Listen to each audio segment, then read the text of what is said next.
Algunas de las personas supuestamente más brillantes proponen las ideas más absurdas y locas. Pensé que era importante y necesario que viniera un psicólogo evolutivo para explicar qué rayos está pasando en Occidente. El comunismo siempre obtiene el mismo resultado.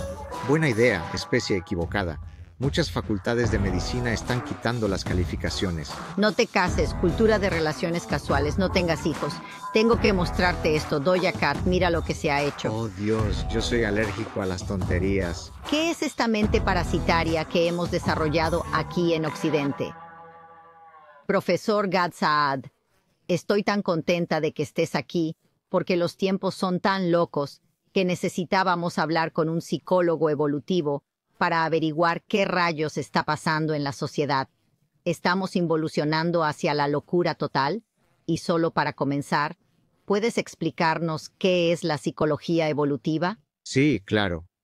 Bueno, es un placer estar contigo. La psicología evolutiva es simplemente aplicar los principios de la evolución para estudiar por qué nuestras mentes son como son. Así como puedo explicar por qué tenemos pulgares oponibles, desde una perspectiva evolutiva, por qué nuestro sistema respiratorio es como es. No hay razón para no aplicar los principios evolutivos para explicar nuestro órgano más importante, que nos define, que es nuestra mente. Por ejemplo, ¿por qué los hombres son tan territoriales sexualmente? No es que las mujeres no lo sean, pero los hombres más. Los hombres pueden entrar en rabias homicidas si sospechan o descubren una infidelidad. Un psicólogo evolutivo diría, ¿por qué los hombres desarrollaron esa respuesta? Desde una perspectiva evolutiva, sería por la incertidumbre de paternidad. Somos una especie biparental. Los hombres humanos invierten mucho en sus hijos, no tanto como las mujeres, pero más que otros padres en la naturaleza. Por tanto, no tendría sentido que nuestros ancestros masculinos hubieran desarrollado una actitud permisiva hacia sus mujeres, yendo y viniendo con cualquier hombre que pasa por el pueblo, porque tendría que gastar todo mi tiempo y energía criando a un hijo ajeno. Y por eso, mi sistema emocional, cognitivo y de comportamiento están diseñados para asegurar que frustre las amenazas de la incertidumbre de paternidad. Eso es lo que hace un psicólogo evolutivo. Él o ella busca las razones evolutivas por las que nuestras mentes operan como lo hacen. Bien, entonces, ¿podrías explicarme por qué encontramos el virus mental woke propagándose en nuestra sociedad? Gran parte está en tu libro Mente Parasitaria. Y Correcto. entonces, ¿qué es esta mente parasitaria que hemos desarrollado aquí en Occidente? Soy profesor y voy por mi 31º año. Hay muchas cosas muy buenas en el entorno universitario, pero rápidamente noté que algunas de las personas, supuestamente más brillantes del mundo, llamados profesores, propagan algunas de las ideas más absurdas, porque todas esas ideas parasitarias, el posmodernismo, el relativismo cultural, el feminismo radical, el constructivismo social, nacieron en los campus universitarios. Entonces, ¿qué es lo que resulta tan atractivo en estas ideas? Por eso utilizo el marco parasitario. Permíteme darte un ejemplo específico. El grillo de madera odia el agua. Cuando es parasitado por un gusano redondo, el gusano redondo necesita que el grillo de madera salte al agua para completar su ciclo reproductivo. Así que modificará el circuito del grillo de madera, que históricamente no quería entrar al agua. Ahora saltará felizmente al agua hacia su muerte en servicio del parásito. Así que tuve mi momento eureka. Usaría un marco neuroparasitológico para argumentar que los humanos pueden ser parasitados no solo por gusanos cerebrales físicos, sino que también por gusanos cerebrales ideológicos, de ahí la idea en la mente parasitaria. ¿Puedes darme algunos ejemplos de las ideas que has notado que son particularmente parasitarias? Sé que abundan las opciones y te preguntaré sobre ellas, pero algunas de las que has mencionado son tan impactantes y obvias ahora para algunos de nosotros. Pero tú sacaste este libro hace un tiempo. Bien, así que el abuelo de todas las ideas parasitarias es el posmodernismo, porque afirma que no hay verdades absolutas, excepto la única verdad absoluta de que no hay verdades absolutas. Imagina cuán anticientífica es esa afirmación, porque un científico se despierta y dice que sí, hay una verdad que descubrir. En la ciencia, la verdad cambia. Siempre es una verdad provisional. Lo que creíamos cierto en ciencia hace 300 años ha sido revisado, pero operamos bajo la premisa de que hay una verdad epistemológica que se puede encontrar. Si no hay verdad, no hay razón para levantarnos por la mañana. El posmodernismo es la antítesis de eso. Dice que estamos completamente atados por la subjetividad, por sesgos, por relativismo, y por eso no se puede hablar de una verdad absoluta. Ese marco estructural permite que muchas otras ideas parasitarias florezcan, de manera que si no hay verdad con V mayúscula, entonces seguramente tus genitales no definen si eres hombre o mujer. Es mi sentimiento el que define mi género. No hay diferencias sexuales innatas entre hombres y mujeres. Eso es una construcción social. Todo proviene de ese marco que dice, arriba es abajo, izquierda es derecha. ¿Quién eres tú para decir qué es correcto o incorrecto? Por eso creo que no hay ideología más parasitaria que el caso del posmodernismo. Entonces, tú eres matemático. También eres profesor en una de las universidades más famosas de Canadá.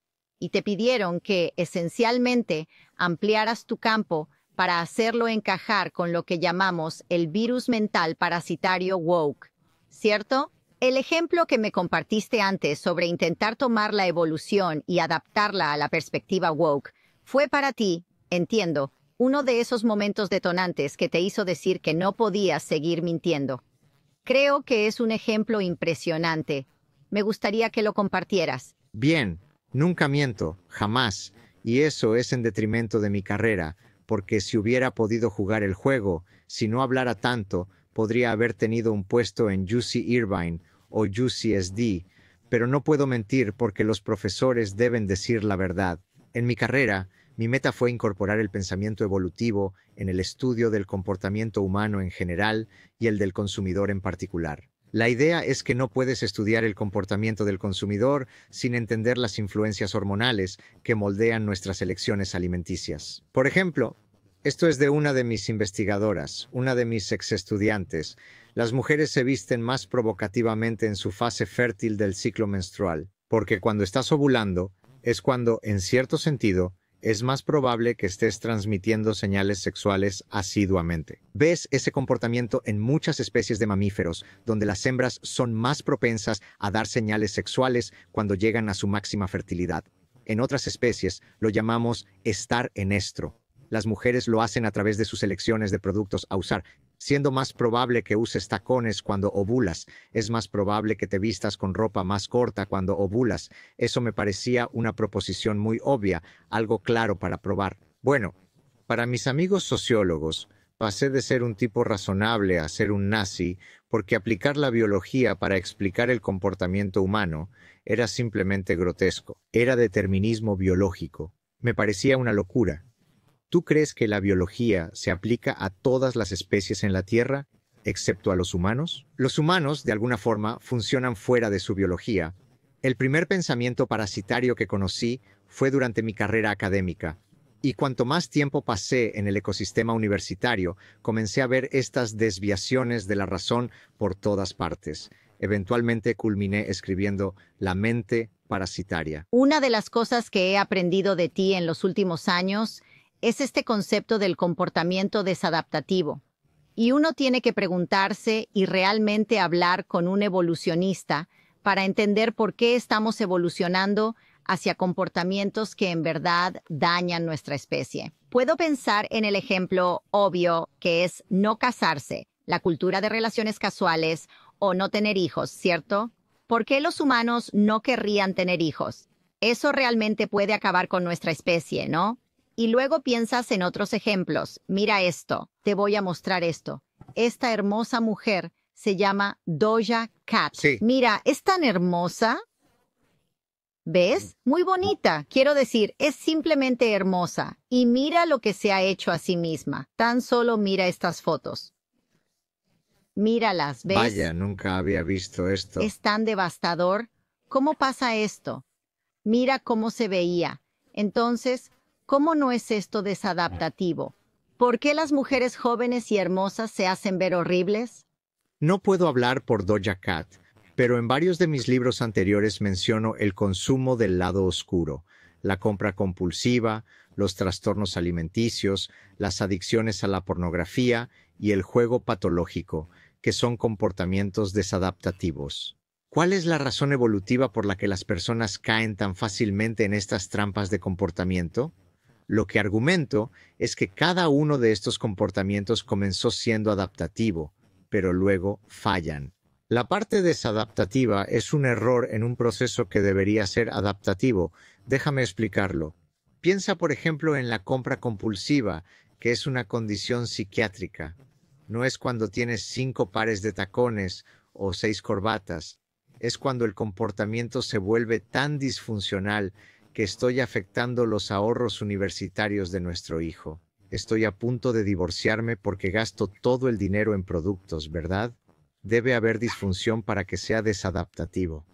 El 90% de los compradores compulsivos son mujeres. En mi libro anterior, incluso antes de leer la literatura, podía predecir, porque soy evolucionista, lo que estaban acumulando. Sabía que las mujeres que sufren de compra compulsiva no estarían acumulando cámaras electrónicas o cortadoras de césped, sino que acumulan productos de embellecimiento, ¿verdad?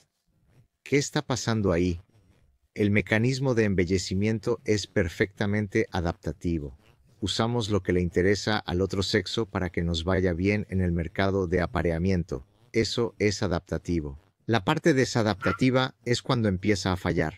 En el caso de una mujer que quiere embellecerse, es cuando compra 900 pares de tacones o compra 6,000 labiales, por ejemplo, y así el mecanismo se acelera rápidamente, pero déjame retroceder un segundo. El TOC, que es un trastorno psiquiátrico, trastorno obsesivo-compulsivo, se puede explicar con un mecanismo similar. Escanear el entorno para detectar amenazas tiene sentido. Chequear si la puerta trasera tiene llave. Alguien estornudó y me dio la mano, así que me lavo las manos. El problema es cuando ese escaneo ambiental para detectar amenazas falla, así que ahora, en lugar de lavarme las manos una vez por 3 segundos, paso 8 horas lavándomelas obsesivamente con agua caliente. Muchos de estos comportamientos desadaptativos no son más que fallos de procesos que son adaptativos. Bien, lo entiendo. Y pensarías que los fallos serían algo que pasa rara vez, pero ahora se está volviendo menos raro. Ahora es una tendencia cultural. Entonces, pregunto, ¿cómo es esta nueva tendencia cultural de fallos, de exagerar, supongo, lo que originalmente se creía que era adaptativo? ¿Cómo esto se ha vuelto algo tan común? ¿Puedes darme un ejemplo de un comportamiento? La explicación sería diferente para cada uno. Hablemos de Doja Cat. Sí, como Doja Cat, es tan hermosa y comenzó con estas fotos de ella, ¿cierto? Al principio eran hermosas y luego se vuelve desadaptativa. De repente es como, espera, ¿a alguien en realidad le gusta ver estas fotos? No puedo hablar de su caso, pero puedo dar un ejemplo relacionado. Los trastornos alimentarios, donde las mujeres terminan siendo físicamente poco atractivas, ¿cierto? Están demacradas, pesan 60 libras. ¿Por qué una mujer pensaría que eso es lo que debe hacer? Se ven en el espejo, pesan 70 libras, son solo huesos, y aún creen que deben perder peso. Bueno, la explicación habitual de las ciencias sociales es que la imagen de delgada ideal que se ven en los medios es lo que causa que las mujeres hagan eso. No es cierto porque de cada 100 mujeres que ven las mismas imágenes, solo de 1 a 3 se volverán anoréxicas. Así que no es la explicación. También sabemos que en la antigua Grecia, Hipócrates identificó trastornos alimenticios en la misma forma que tenemos hoy. Ellos no tenían las mismas imágenes en los medios. Entonces, ¿cuál es la explicación evolutiva? Resulta que cuando eres anoréxica, una de las primeras cosas que sucede es que tienes amenorrea, que es cuando se detiene tu ciclo menstrual. Hay amenorrea primaria, que es cuando aún no has tenido tu primer ciclo menstrual y se retrasa por falta de grasa. Pero la mayoría de mujeres se vuelven anoréxicas entre los 18 y 19 años, cuando ya tienen sus ciclos, pero ahora se detienen. ¿Por qué esto es relevante? Resulta que las mujeres que son anoréxicas, ya sea con razón o sin razón, piensan que no deberían entrar en la etapa reproductiva ahora. Y por eso, al volverse anoréxicas, al hacerse menos atractivas, están cerrando su potencial reproductivo. Eso se llama el modelo de supresión reproductiva. No sé si, por alguna razón, Doja Cat, que es una mujer hermosa y exitosa, ha decidido que necesita hacerse fea para retrasar su potencial reproductivo, pero ese es el argumento común para la anorexia, lo cual podría estar relacionado con lo que está haciendo. Sabes, tú mencionas el tema de la anorexia y creo que muchas mamás como yo se dan cuenta de que, en realidad, hay menos mujeres jóvenes lidiando con la anorexia hoy que cuando nosotras éramos jóvenes. Lo que vemos es que más mujeres ahora están lidiando con la disforia de género. Casi parece que el problema ha sido reemplazado por el de género. El problema de la anorexia ha sido reemplazado por la disforia de género. No sé si te diste cuenta, pero también pienso en la disforia de género y, ¿sabes? Chicos que quieren ser mujeres, mujeres que quieren ser hombres, que se someten a la castración química y quirúrgica. Eso también es claramente desadaptativo. No es bueno ni saludable para los cuerpos de las personas. Exactamente. En The Consuming Instinct, un libro que escribí en 2011, en el primer capítulo, digo que en muchas universidades ahora se enseña que la homosexualidad es innata, mientras que la heterosexualidad se aprende como parte de la imposición heteronormativa. No necesitas un psicólogo evolutivo para saber que, para una especie que se reproduce sexualmente, no puede ser que la homosexualidad sea natural, mientras que la heterosexualidad es solo impuesta por la heteronormatividad. Así fue como comencé a tener la idea de escribir La mente parasitaria, porque leía esas cosas. Mientras estaba en agencias que otorgan financiamiento académico, revisaba las investigaciones y decía, ¿qué tonterías son estas? Entonces, tras reunir 30 años de estas historias locas, llegué a La mente parasitaria. Cuando hablas de recopilar historias y estudiar la historia, me hace pensar sobre otro comportamiento desadaptativo, que es la supresión de la historia, ¿no? Así que retiren estatuas, que retiren placas, y hasta la intención de suprimir, quiero decir, incluso la Biblia, ¿verdad? La idea de que solo lo nuevo es digno de que lo leamos y lo viejo es para tirar y olvidar. Explícame, ¿cómo eso no es un comportamiento dañino para la sociedad humana no aprender del pasado? Esa es una gran pregunta y me gustó tu conexión. Muchas ideologías siempre empiezan por borrar manifestaciones pasadas de sociedades que existieron antes que ellas, porque solo cuando ellas llegan al poder es cuando se revela la verdad, ¿cierto? Por ejemplo, en el Islam, ¿qué haces? Derribas las estatuas de Buda, los talibanes, ¿verdad? Donde vaya el Islam, se elimina lo de las sociedades anteriores, porque antes había oscuridad. Los progresistas en el contexto occidental están haciendo lo mismo. Y, por cierto, volveré a la historia. En el libro Happiness menciono que los conservadores siempre tienen puntajes más altos en felicidad que los progresistas. Y tengo una explicación especulativa que creo que es plausible, que se conecta con tu pregunta. El conservador se levanta y dice, nuestra sociedad no es perfecta, pero hay cosas que valen la pena conservar. Por eso soy conservador. Así que, existencialmente, soy feliz. Podemos hacer cambios, pero en general tenemos un buen sistema. Es una visión más feliz. El progresista se despierta y dice, somos racistas, misóginos, tuvimos esclavitud, somos indígenas, transgénero, islamofobia, pero a la vuelta de la esquina se encuentra el mundo ideal. Y si pudiera borrarlo todo, relacionándolo con tu pregunta, me desharía de todas las manifestaciones existentes de esta malvada sociedad. A la vuelta encontraré alegría existencial. Y creo que por eso existe ese impulso en muchas de estas ideologías totalitarias de borrar todo lo que vino antes. Bueno, ¿crees que los conservadores también tenemos comportamientos desadaptativos? ¿Somos, no sé, tal vez más enojados? Estoy intentando pensar en lo que diría la izquierda de nosotros. Bueno, no creo que tu orientación política te pueda inmunizar contra todas las trampas de la vida, ¿cierto? Por ejemplo, en mi campo, los conservadores son mucho más propensos a negar la evolución, mientras que los liberales y progresistas son más propensos a negar la psicología evolutiva. Ahora, ¿por qué? Los conservadores suelen detestar la evolución porque la ven como un ataque frontal a sus creencias religiosas. No me digas que hay un mecanismo aleatorio e imparcial que creó la belleza de esa flor. Debe ser una manifestación de un ente divino. No creo en tu disparate sobre evolución. Eso me diría un conservador. El izquierdista me dice, oh no, yo creo en la evolución, solo que no creo en aplicar la evolución para explicar la mente humana. No digas que hay diferencias sexuales innatas entre hombres y mujeres, eso es nazismo.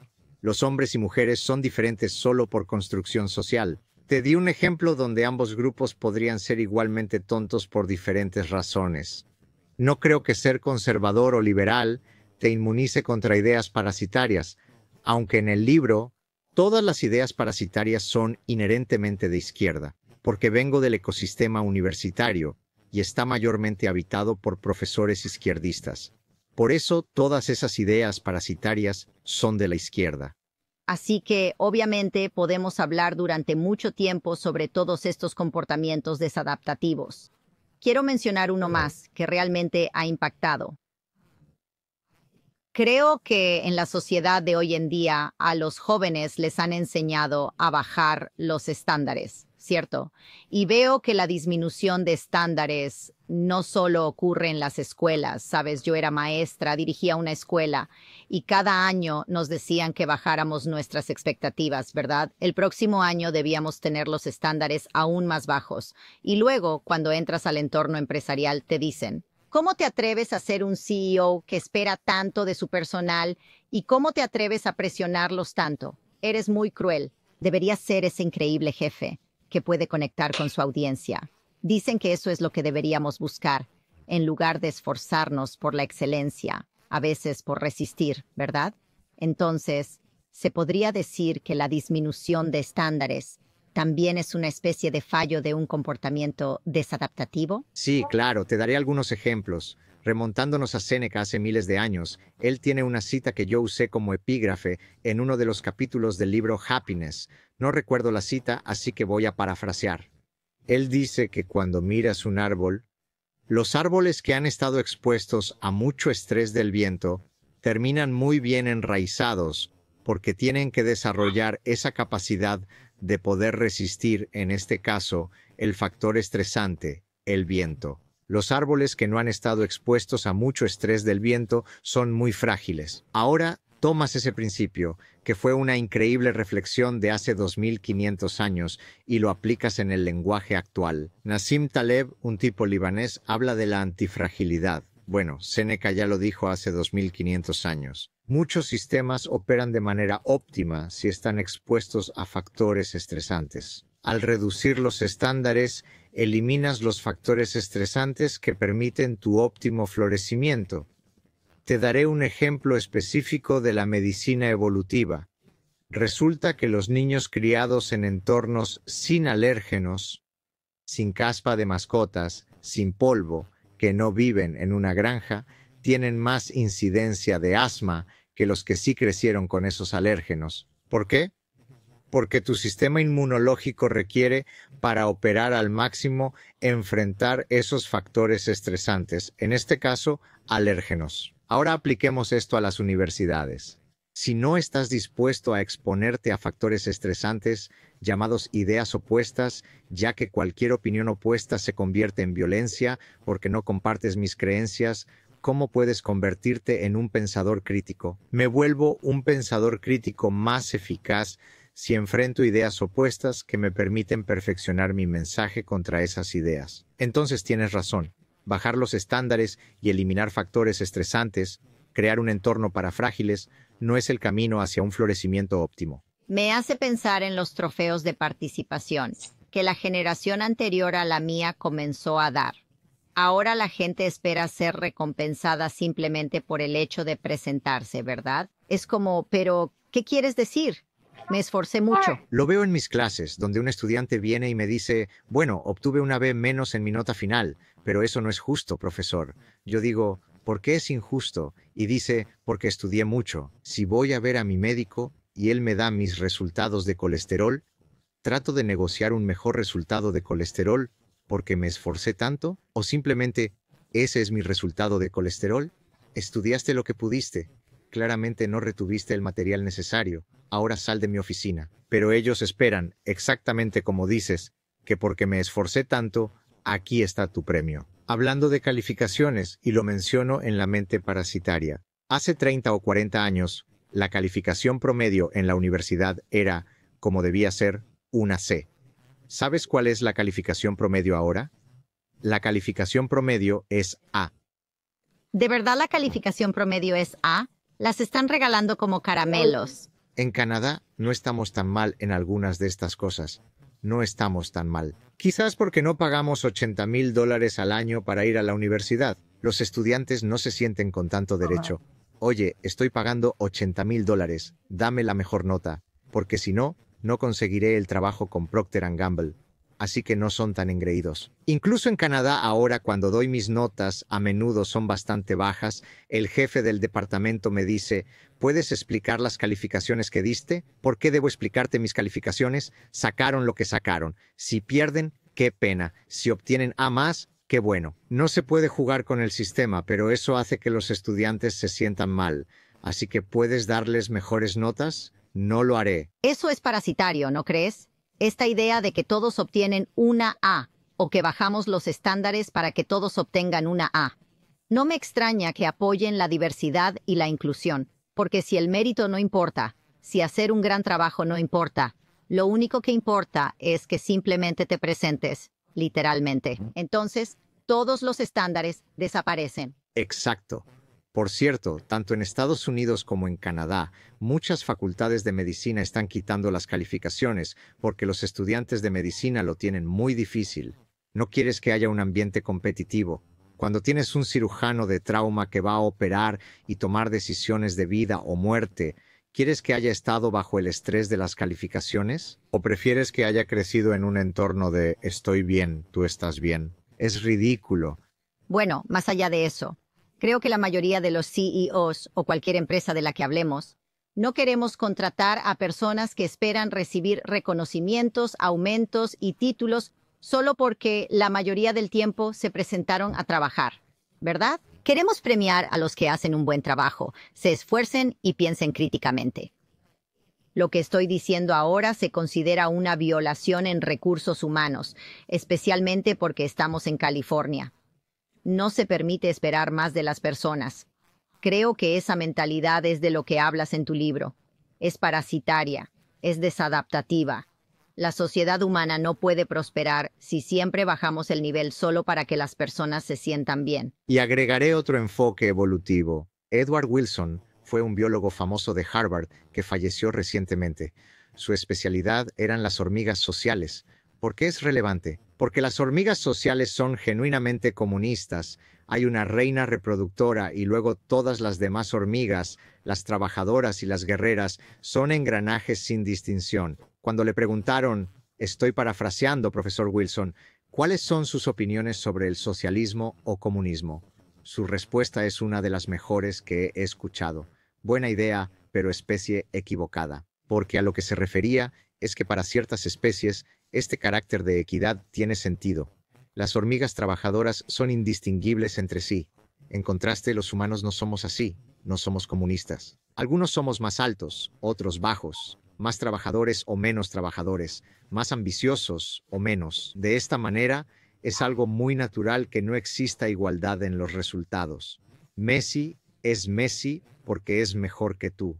No es porque él haya tenido ventajas por el patriarcado. Cuando intentas imponer un sistema económico sociopolítico a una especie que no está acondicionada para él, siempre fallará. Por eso el comunismo se ha probado en muchas culturas y siempre fracasa, pero seguimos intentándolo.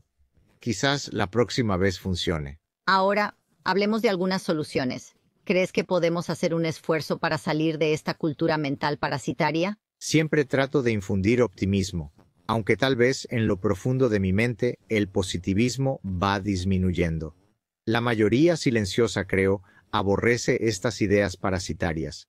Desafortunadamente, muchos están acobardados en el silencio por razones que creen justificables. Profesor, es muy valiente y tiene una gran plataforma, así que está haciendo un gran trabajo. Vaya por ellos. Pero yo tengo que estar callado porque, seguido de una excusa, eso no puede funcionar. En el último capítulo de La mente parasitaria, tengo un llamado a las armas que se ha vuelto popular. Activa tu tejón de miel interno. La razón por la que lo digo así es porque el tejón de miel Ha sido clasificado como el animal más feroz del reino animal. Es del tamaño de un perro pequeño a mediano, y aún así puede resistir un ataque de 6 leones adultos. ¿Por qué? Porque es muy feroz. Cuando pido a la gente que sea como un tejón de miel, no me refiero a ser violento, sino a estar comprometido a defender tus principios, ¿cierto? Si estás en clase y tu profesor dice algo loco, no te quedes callado por miedo a una mala nota, desafíalos educadamente. Si estás en un bar y tu amigo dice algo con lo que no estás de acuerdo, algo reprochable, desafíalo educadamente. No estoy pidiendo a las personas que sean groseras o desagradables, solo que participen en la batalla de ideas. Algunos tenemos plataformas grandes, otros más pequeñas, pero usa tu voz. Creo que si la mayoría silenciosa se expresa al unísono, eliminaremos las ideas parasitarias. Por cierto, alguien me preguntó hace unos días en una charla que di lo siguiente. ¿Qué se siente poder hablar tan libremente sobre tus ideas y tus valores? Él también era libanés, por cierto.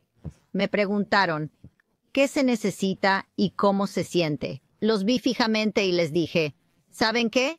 Es mejor que un bolso de Chanel. Ellos lo entendieron muy bien. No necesito cosas físicas. Es libertad. Es liberador una vez puedas dar esos primeros pasos. Y una vez que das esos pasos, tal vez la sociedad no te deje mirar atrás. Pero ¿para qué quieres mirar atrás, verdad? Es tan liberador. Y eso, a mi modo de ver, realmente te trae más felicidad que cualquier bolso o cosa que compres. Te daré un vistazo a un ejemplo personal que habla exactamente de eso. ¿Recuerdas que dije que nunca miento? Tengo un código de conducta personal muy estricto. Soy mi peor crítico, ¿verdad? Así que al final de la noche, cuando me acuesto a dormir, la única manera de ganarle al insomnio es si, al hacer el recuento de mi día, siento que siempre fui auténtico y sincero. Por eso, cuando hacíamos la sesión de fotos y me pedías que sonriera, me hace sentir un poco incómodo porque siento que no es auténtico exhibir una emoción que no estaba sintiendo. A ese nivel de pureza, vivo mi vida.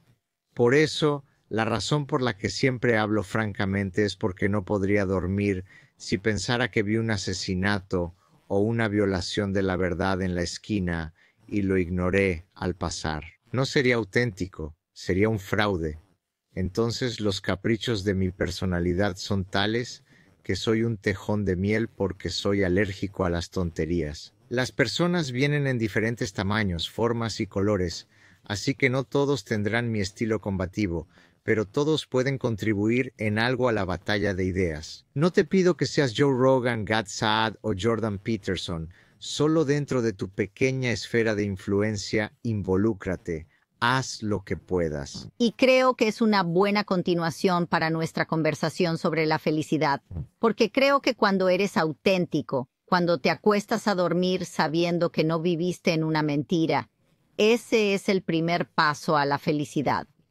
Y ahora enfrentamos una crisis de salud mental en Estados Unidos. No sé cómo están en Canadá, pero veo a muchos jóvenes mentalmente rotos, solo mentalmente rotos. Y tu otro libro es sobre la felicidad. Creo que te gustaría hablar de eso también, ¿verdad? Vemos este quebrantamiento mental, esta infelicidad.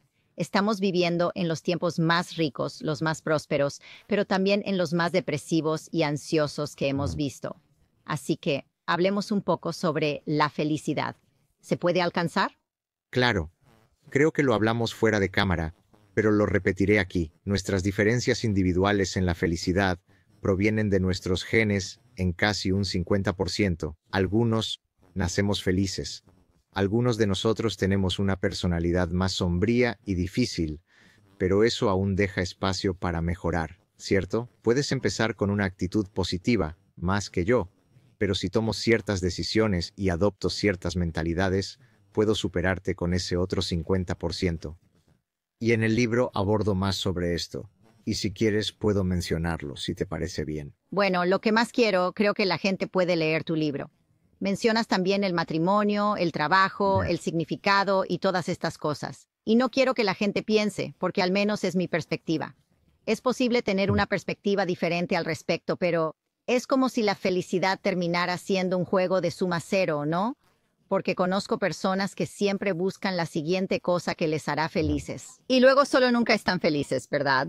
Respecto a eso, en el último capítulo del libro Happiness, tengo una cita de Viktor Frankl sobre el significado de la vida, y la cita: solo tengo que reemplazar la palabra éxito por felicidad. Él nos dice que el éxito no es algo que busques de forma intencional, sino que persigues ciertos objetivos en la vida, de los cuales el efecto podría ser el éxito. Sostengo que la felicidad debe ser perseguida de la misma manera. No me levanto y digo, ¿qué pasos debo seguir hoy para ser feliz? Pero si he tomado decisiones como despertarme al lado de alguien que pienso, oh Dios, qué persona tan encantadora para despertar junto a ella, y luego voy a un trabajo donde tengo alegría existencial, me hace frotar mis manos de emoción, y regreso por la noche con esa persona junto a la que desperté, eso te conducirá a la felicidad.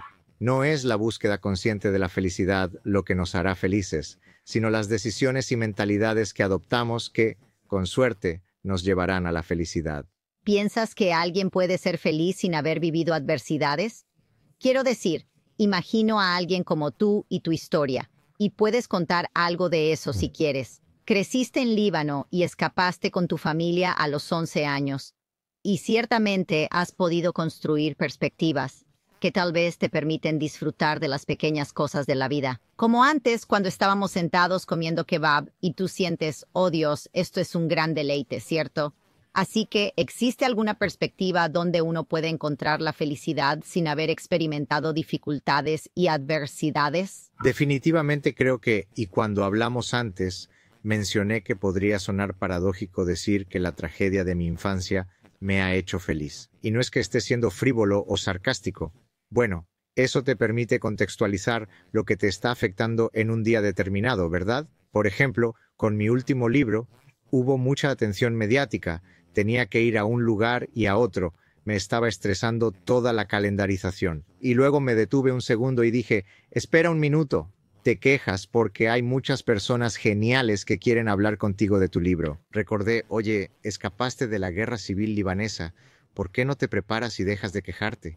Este es un diálogo interno que tengo, ¿verdad? Y así, al poder poner en contexto lo que sea que nos preocupa en un día específico, en relación con alguna adversidad seria que enfrentamos en el pasado, es una herramienta poderosa. Te daré un ejemplo de un tipo que vino a mi programa. Hay un caballero llamado David McCallum, que es, sin duda, el invitado más increíble que he tenido. Y he tenido muchos invitados geniales. David fue acusado de un asesinato a los 17 años. Pasó 29 años en prisión y a los 46, casi 30 años después de que le robaran su libertad, fue exonerado. Así que vino a mi programa para hablarlo. Mientras hablábamos al respecto, giré hacia él y le dije, oye, tú debes ser la reencarnación de Buda o algo así, porque eres un hombre mucho mejor que yo. Porque si me hubiera pasado a mí, yo querría quemar el mundo. Estaría lleno de rencor, estaría lleno de deseos de venganza, y tú luces totalmente tranquilo. Y él respondió, dijo, ¿sabes? Tengo una hermana que está postrada en cama por parálisis cerebral, y sin embargo, ella encuentra la manera de sonreír y ser feliz. Si ella puede sonreír, supongo que lo que viví no es tan malo. Así que un tipo al que le robaron 29 años de su vida aún pudo replantear esa asombrosa tragedia en, bueno, no es tan grave, otros lo tienen peor. Así que realmente es un juego mental, ¿no? La felicidad es un juego mental. Hay muchas formas de ver las cosas. Inyectar gratitud en nuestras vidas, recordar algún estrés que vivimos en el pasado, y de repente, nuestra realidad ya no parece tan mala. Sí, supongo que la felicidad se trata de perspectiva y fortaleza mental. Sí, justo eso. ¿Sabes? Ahora quiero compartir una historia que escuché muy recientemente sobre un niño que tuvo que escapar de una zona de guerra. Sus padres tuvieron que esconderlo en el fondo de un auto y colocar el equipaje sobre él mientras escapaban la guerra civil en el Líbano. Más tarde, este niño de 11 años, corrígeme si me equivoqué con la edad, se va a Canadá y tiene que presentarse ante un salón de clases. Se presenta a sí mismo, como un niño al que normalmente le disparan. Y al día siguiente, o alrededor de la misma hora, este niño recuerda ver un montón de nieve, y supongo que también un ambiente algo sombrío. Y este niño dice, bueno, el clima no es genial. La nieve está helada. Pero bueno, esto es mejor que las balas. Eso es, o bombas. Bombas. ¿Conté bien tu historia? Sí, la contaste bien. Aunque ambas cosas ocurrieron el mismo día, dijiste que fue el día siguiente, fue el mismo día, cuando me presenté con el gesto de disparar y lo de la nieve, ocurrió en ese mismo primer día fatídico. Por cierto, no te mencioné esto antes. En 7º grado, en esa escuela, tuve una maestra. Su nombre era la señora Carsley, quien fue una maestra influyente en mi vida. Esto fue 2 años después de que me mudé de Líbano. Hace aproximadamente 3 años recibí un correo que me tomó por sorpresa de la señora Carsley. Hola, Gad. No sé si me recuerdas. Fui tu profesora en 7º grado, y cuando terminó el COVID, porque sabes, en Canadá estuvimos encerrados durante muchos años, salimos a tomar café. Así que, ya sabes, le pregunté, le dije cómo era yo antes, y la forma en que me describió fue exactamente como aún me veo hoy, demostrando que un aspecto de nuestra personalidad es como los leopardos no cambian sus manchas. Era el mismo chico entonces que soy hoy. Hago énfasis en esta historia porque pienso en la valentía, ¿no? Y te comparo con otros profesores que supongo podrían verse como gusanos sin columna que están castrados. ¿Así es como los llamamos ahora? Recuérdame. Sí, como invertebrados castrados. Invertebrados castrados, también conocidos para personas como yo como gusanos castrados. En efecto. Así que comparamos tu valentía y tu disposición para hablar con estos otros profesores.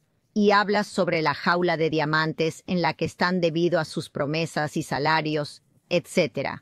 Pero pienso que es muy posible que tú, de niño, desarrollaras estas habilidades para tener perspectiva. Definitivamente es parte de mi personalidad. Así que hay una combinación aleatoria de genes que provienen de tus padres al crear un hijo. Soy naturalmente así, porque incluso a los 5 años estaba en la sinagoga de Abraham en Wadi Abu Jamil, en Beirut, Líbano, donde debes levantarte para esta oración, debes sentarte, debes ir a la izquierda, Macarena a la derecha. Y miro a mi papá y le pregunto, ¿por qué hacemos esto? Y él dice, cállate, solo hazlo. En ese momento ya tenía ese espíritu combativo. ¿Qué quieres decir con solo hazlo? No, explícame por qué lo hacemos. Me molestaban esos rituales religiosos lobotomizados, así que creo que es parte de mi naturaleza que no tolero tonterías. Soy patológicamente auténtico, así que no puedo modular. Y sí, pienso que mi infancia temprana forjó esa misma resiliencia y ese coraje. Profesor, ahora dime, ¿por qué crees que las universidades son terrenos tan fértiles para ideas desastrosas? De hecho, hablo sobre esto en La mente parasitaria. Cada idea parasitaria comienza como un objetivo noble, pero luego se metastatiza en tonterías. Por ejemplo, el feminismo de la equidad es una gran idea. Básicamente, dice que no debería haber diferencia salarial si hacen lo mismo. No debería haber mecanismos institucionales, legales o de otro tipo que favorezcan a un sexo sobre el otro. Bueno, por esa definición, todos deberíamos ser feministas. Yo soy feminista de la equidad. Eso debería ser feminismo de Ese es el igualdad, término, no de equidad. Pero tienes razón, feminista de igualdad. Ahora luego vienen las feministas radicales y dicen, bueno, si queremos erradicar el status quo del patriarcado, debemos difundir que no hay diferencias sexuales innatas entre hombres y mujeres, que todas las diferencias sexuales son construcciones sociales arbitrarias. Así que, en servicio de, cito, erradicar el status quo sexista, si tenemos que asesinar y violar la verdad en servicio de ese objetivo, valió la pena. Bueno, yo argumento que no. La búsqueda de la verdad debe ser deontológica. Significa que hay una afirmación absoluta que no se puede alterar. Por esta razón, no hay excusa para mentir. La búsqueda de la verdad y la ciencia debe ser un principio deontológico. La libertad de expresión también. Soy judío, por cierto, y creo en el derecho incluso de los que niegan el holocausto, el discurso más ofensivo. ¿Qué puede ser más ofensivo que negar una realidad histórica donde 6 millones de personas fueron eliminadas como cucarachas? Pero en una sociedad libre debo tolerar a los imbéciles, a los que mienten, a los racistas. Los venceré con un mejor discurso. Eso es lo que quiero decir con deontológico. Pero dime, ¿por qué casi siempre las malas ideas surgen de las universidades? Orwell lo dijo de una manera, lo parafrasearé.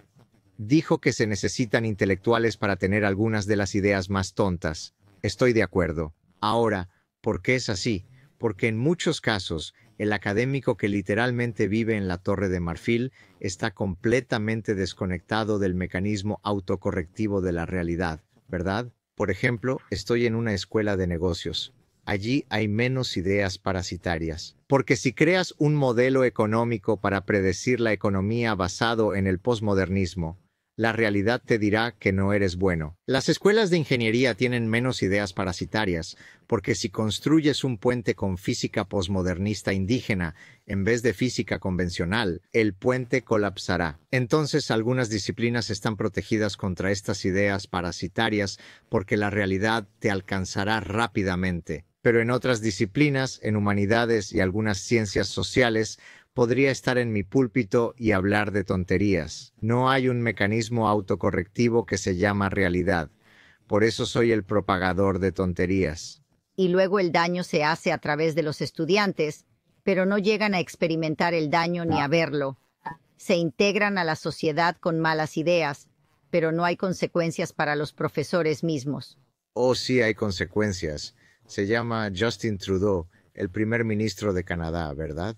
No pienso que sea un ser humano malvado por naturaleza. No sé, pero mi instinto es que él es simplemente un producto de todas las tonterías progresistas y parasitarias que le han inculcado desde que nació, y por eso es una manifestación viviente de cada idea parasitaria que menciono en mi libro. Así que hay consecuencias. Se les llama nuestros futuros políticos. Por eso a menudo me dicen, ¿por qué te preocupan tanto estas ideas parasitarias? Solo existen en un departamento esotérico y tonto de las humanidades. Yo digo, no, es que estas malas ideas se escapan. Así como un virus escapa de un laboratorio, empieza en un departamento raro de humanidades, pero luego se convierte en tu primer ministro y tienes problemas. Así que hablando de la escuela de negocios, quiero causar más problemas Claro, en esta hazlo. plática. Tengo una filosofía personal que he desarrollado como educadora, y eso va en contra de la idea de que uno debe ser maestro de un solo oficio. Una razón por la que me encanta tu trayectoria y tu currículum es porque está, sinceramente, muy disperso. Es un desastre total, Sí lo es. cual creo que es muy interesante y valioso. Y sí, ya sabes, tienes una maestría en negocios. Y así, en la escuela de negocios, nos enseñaron a poner a nuestro equipo o personal en líneas de ensamblaje y hacer organigramas con cuadros, asegurándonos de que sepan bien cuál es su área de trabajo y procurar que todos conozcan sus funciones laborales. Y Dios no lo quiera, que las tareas se mezclen, porque todos deben estar muy enfocados en su oficio específico, ¿no? Y es igual en la educación, por cierto. Si ves cómo, al menos en Estados Unidos, está estructurada la educación, son líneas de ensamblaje, ¿no? Aprendes matemáticas en el primer periodo, literatura en el segundo periodo, estudios de género en el tercer periodo. Los estudios de género de alguna manera se infiltran en todo, ¿verdad? Incluso en matemáticas. Es siempre generativo. Pero con lo que realmente importa, intentan encasillar a las personas en diferentes áreas, lo cual creo que lamentablemente saca el instinto humano de ti y tu capacidad de crecer y construir cosas. Por eso, cuando entraste hoy, dije las palabras Leonardo da Vinci, y sé que estabas muy emocionado por eso. Pero creo que este concepto de da Vinci, el hombre de muchos oficios, la capacidad de exponer a los estudiantes a múltiples disciplinas, no necesariamente solo una disciplina es más importante. Es por eso que creo que estamos perdiendo el instinto. Estamos perdiendo la capacidad de innovación a causa de este virus mental parasitario por la falta de exposición a la realidad, que es multidisciplinaria. Perdóname por este desahogo, no suelo hacer eso, pero tengo curiosidad por saber qué piensas tú como psicólogo evolutivo y alguien que ha estudiado incluso la academia. ¿Cuál es tu opinión? ¿Dirías que estamos encasillando a las personas? Sí, 100%. La academia es donde se crean los hiperespecialistas, ¿verdad? Así que saben una tremenda cantidad sobre un pequeño detalle y luego producen 1 millón de artículos sobre ese pequeño detalle. Nunca te desvíes de tu línea de enfoque, ¿cierto? He vivido mi vida y gracias por señalar eso en mi currículum como una forma de rechazar la especialidad. Pero por cierto, cuando recibía ofertas de universidades para que me contrataran, a menudo, donde mi candidatura fracasaba, era porque decían lo mismo que tú dijiste, pero no se veía como algo bueno. Estás muy disperso, ¿por qué no te especializas? Y luego yo diría, pero ¿no es más notable publicar en medicina, economía, política, psicología y marketing que si solo publicara en un pequeño campo? Pero en la academia la respuesta es un no, debería ser un hiperespecialista. Las grandes ideas siempre surgen en la intersección de disciplinas, ¿cierto? El mapeo del genoma humano necesitó que expertos de varias disciplinas se unieran para descifrar el genoma humano, ¿no? Da Vinci es el gran hombre que es, exactamente por las razones que mencionaste. Es escultor, futurista, ingeniero y pintor. Él es tanto de ciencias sociales como de humanidades y ciencias naturales. Es el mejor polímata. Así que cuando enseño a mis estudiantes, les digo, si quieren una carrera académica segura, aquí está el consejo. Sean hiperespecialistas. La vida es muy corta. Si quieres explorar muchos campos intelectuales, mi consejo es que seas un polímata. Les doy ambas perspectivas y ellos deciden según su tasa de riesgo y recompensa cómo proceder. Pero estoy de acuerdo contigo. Y además, no solo en las áreas en las que he publicado soy un polímata, sino que, por ejemplo, decidí que no quería solo publicar artículos académicos. Pienso que tengo tanta influencia al aparecer en tu programa y que miles de personas consuman nuestras ideas como al publicar un artículo académico que será leído por solo 12 personas. En 2017 fui a dar una charla en Stanford. El profesor que me recibió, un psicólogo del consumo, me llevó de paseo la noche anterior. Me dijo, vi tu perfil y eres amigo de Joe Rogan y apareces en su programa. Dije, sí, de hecho, apareceré en su programa pronto. Él dice, sí, no aprobamos eso en Stanford, con esa actitud presuntuosa. Yo dije, ¿qué no aprueban en Stanford? Él dice, no hacemos nuestra investigación para que sea atractiva y hablar de ello en Joe Rogan. Yo no lo hago para aparecer en Joe Rogan, pero puedo hacer buena investigación y estar en su programa. No son excluyentes. ¿No tiene sentido que emocione a 20 millones de personas sobre la investigación que hago en lugar de solo a 4? Se lo dije y no le gustó. Dije que prefiero que mi trabajo no lo lea solo el editor, el revisor, mi madre y mi novia, ¿cierto? Y no le gustó eso porque lo vio como si yo fuera arrogante hacia la academia, mientras que él estaba desde su torre de marfil en Stanford mirando hacia abajo a Joe Rogan. Bueno, ahora muchos de estos chicos me envían correos diciendo, estimado Gad, ¿puedes conectarme con Joe Rogan? Ahora la métrica ha cambiado. Ahora ven el valor de eso. Bueno, estoy en el negocio de crear y difundir conocimiento. No soy arrogante. En cualquier lugar donde pueda ir y difundir buenas ideas, estoy allí. Creo que, además, es más divertido hacer muchas cosas, ¿cierto? La vida se trata de eso. Así que espero que cualquiera que escuche y sienta que está realmente atrapado y tal vez un poco sofocado pueda tomar alguno de estos consejos tuyos. E incluso de mí como educadora, permitan que sus hijos estén expuestos a muchas cosas diferentes. Conozco a muchos papás y mamás que solo inscriben a sus hijos en un solo deporte, porque creen que si hacen más de un deporte, eso los distraerá. Eres casi un experto en fútbol, ¿no? Dime.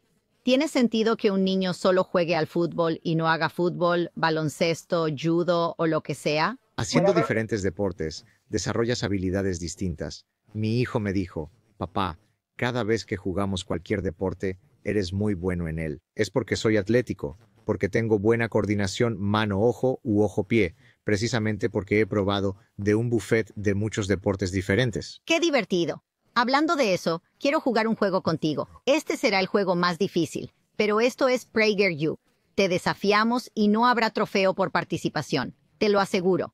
El juego se llama ¿Qué preferirías? Así que tendrás que elegir entre estas dos opciones.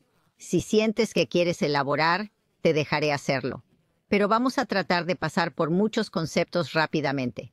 Comenzaremos con uno fácil. ¿Preferirías decirle a tu esposa una mentira piadosa o decirle algo que le lastimaría sus sentimientos? Esto encaja con el punto que hice sobre la ética deontológica frente a la consecuencialista. La deontológica dice que nunca debes mentir. La consecuencialista dice que es aceptable mentir para evitar herir. Siempre digo que el secreto del matrimonio es que cuando escuchas «¿Me veo gorda en esos jeans?», debes ponerte tu gorra de consecuencialista y decir que se ve hermosa. Así que preferiría decirle una mentira piadosa y cuidar sus sentimientos en lugar de herirla. Está bien, no le diré. ¿Preferirías tener más influencia o tener más fortuna? Bueno, más influencia, aunque considerando la situación actual en la que me encuentro, la riqueza me permitiría escapar de mi realidad actual para poder ganar más influencia. En abstracto, más influencia, pero el dinero ayuda, te compra libertad. ¿Preferirías vivir en una mentira perpetua o perder toda tu carrera? No puedo vivir en una mentira. Como dije, soy auténtico hasta el final. Sospechaba que dirías eso. ¿Preferirías vivir con arrepentimiento o vivir con culpa? La culpa me hace sentir que hice algo incorrecto. De nuevo, siendo moralmente escrupuloso, no puedo vivir con la carga de la culpa. Quizás el arrepentimiento.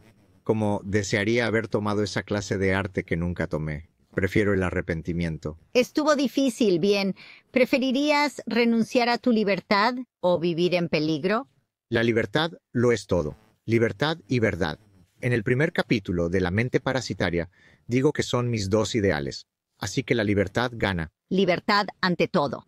¿Preferirías ser un maestro en un oficio o un todólogo? Voy a optar por la segunda, ya que Leonardo da Vinci es mi ídolo. Está bien. Te di una fácil aquí. Bien. ¿Preferirías estar rodeado de personas competentes o rodeado de personas diversas? Dado que la diversidad hoy se refiere a señales irrelevantes, prefiero estar con personas competentes que saben lo que hacen. Especialmente si es tu médico, ¿cierto? O tu piloto. Exacto, eso. Ahora, ¿preferirías ser el primero en lograr algo o uno de muchos individuos excepcionales? Tengo complejo de pionero, así que elegiré la primera opción, ser el primero. Quisieras ser el primero. Plantar esa bandera que dice que Gad Saad es el rey. Está bien. No esperaba eso. Bien, bien. Creo que esta es una buena. ¿Dónde preferirías vivir?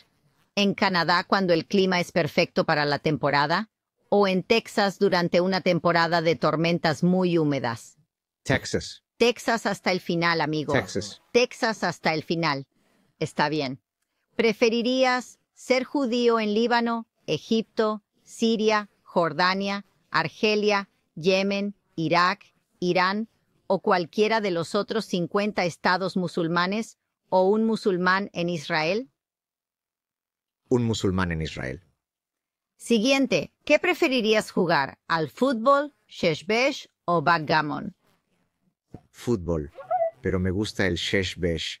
Y hay una anécdota de cómo conquisté a mi esposa. El primer día que conocí a sus padres, que son libaneses, él trae, en árabe se dice tauli, que es el sheshbesh. Y le dije, jugaremos hasta 5. Si gano, me quedo con tu hija. Y así ocurrió. Gané. Muchos años después, me dijo, te dejé ganar. Claro. Porque creí que eras un buen tipo. Desde luego, claro. Nunca des la victoria de gratis, ¿no? Bien. Última pregunta. ¿Preferirías ser parte de un equipo ganador o la figura estrella de un equipo mediocre? Equipo ganador. Formar parte de un equipo ganador. Estoy de acuerdo. Sí. Bueno, es una gran manera de terminar este episodio. Muchas Profesor, gracias por venir. Fue muy divertido. Me encanta hablar contigo. Fue genial. Es muy Gracias. divertido.